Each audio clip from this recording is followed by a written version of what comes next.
Saya ingin ke Pak Susno. Pak Susno, faktanya ada 83 orang polisi yang diperiksa dan kasus ini.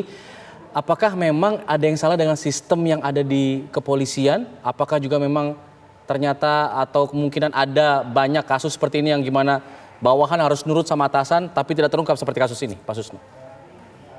Oke, pertama kita tinjau organisasi Polri. Ini adalah organisasi yang sangat besar dengan 410.000 lebih anggota. Dengan kewenangan yang sangat besar. Diberikan oleh rakyat kewenangan yang sangat besar melalui DPR yang menelurkan melalui undang-undang. Itulah kewenangan kepolisian, banyak sekali. Kemudian dengan kekuasaan, kewenangan menggunakan senjata lagi. Luar biasa lagi. Nah, pengawasnya, pertanyaan, siapa pengawasnya? Pengawas eksternalnya. Nggak ada. Oh, ada Kompolnas. Kompolnas itu bukan pengawas. Kalau kita lihat dari Undang-Undang Nomor 2 tahun 2002, itu bukan pengawas. Dia kan membantu Presiden di dalam menyusun kebijakan tentang Polri, dimasukkan, kemudian berikan pertimbangan tentang calon Kapolri, dan gitulah. Karena satu pasal kalau nggak salah. Nah, sedangkan KPK yang telah sukses dengan pengawasannya, KPK personilnya ya sekitar 5.000-an ya, kalau nggak salah ya, sekitar begitu. Terus kewenangannya tidak sehebat kewenangan Polri. Dan tidak punya senjata gitu kan. Kemudian ada waktu mengamandemen Undang-Undang KPK oleh bapak-bapak yang terhormat di DPR, di amandemen di Undang-Undang KPK diberikan lembaga yang namanya Dewan Pengawas. Dan Dewan Pengawas ini bukan di dalam KPK, dia di luar. Nah, alangkah baiknya kita meniru yang ini.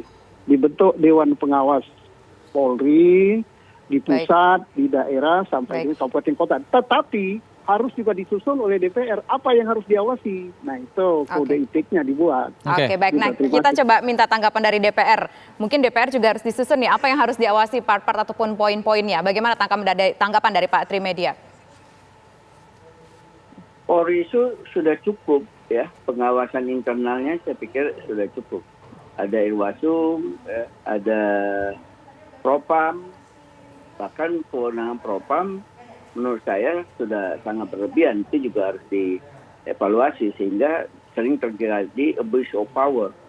Nah, pertanyaan dasar tadi, kenapa sampai 83 orang? Saya kira karena tadinya mungkin Pak Sambo berpikir dengan dibawa jenazah Joshua Huta Barat ke Jambi, tidak ada masalah, keluarga mau dimakamkan dan selesai. Tapi begitu tidak bisa terjadi, baru kepanikan. Disitulah disusun dibikin skenario. Kan sudah kelihatan juga siapa yang membantu membuat skenario. Nah, kemudian dicarilah siapa yang bisa membantu dengan posisi politik beliau di internal Polri yang cukup powerful ya sebagai Kadipropam. Dilibatkanlah berbagai macam orang ya dengan jabatannya masing-masing.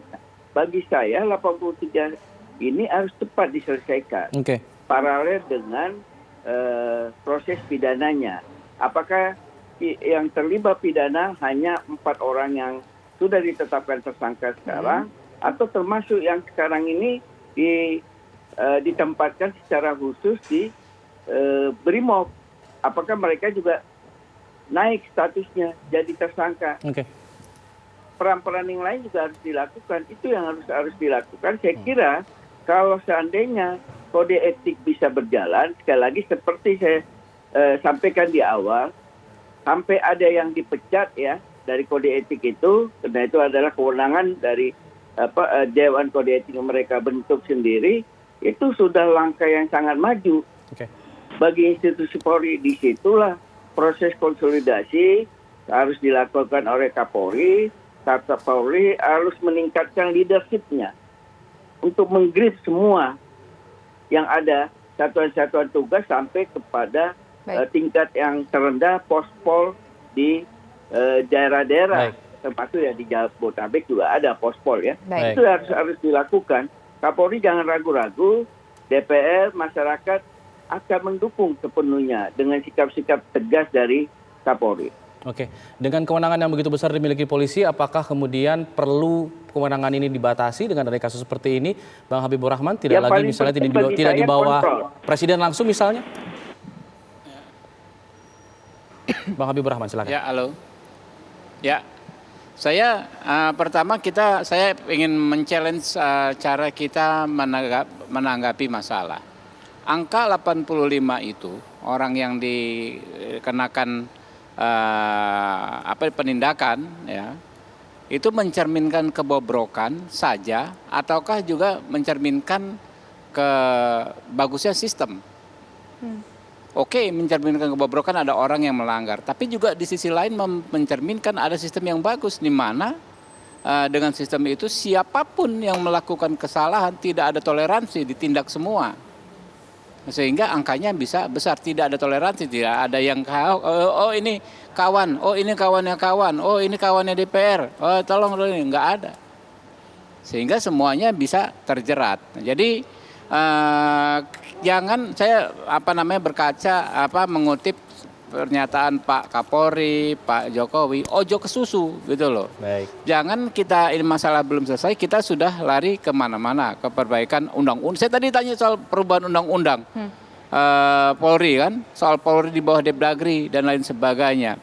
Nanti kadang-kadang penyakitnya apa, obatnya apa. Makanya semua masalah ini tergantung bagaimana ending.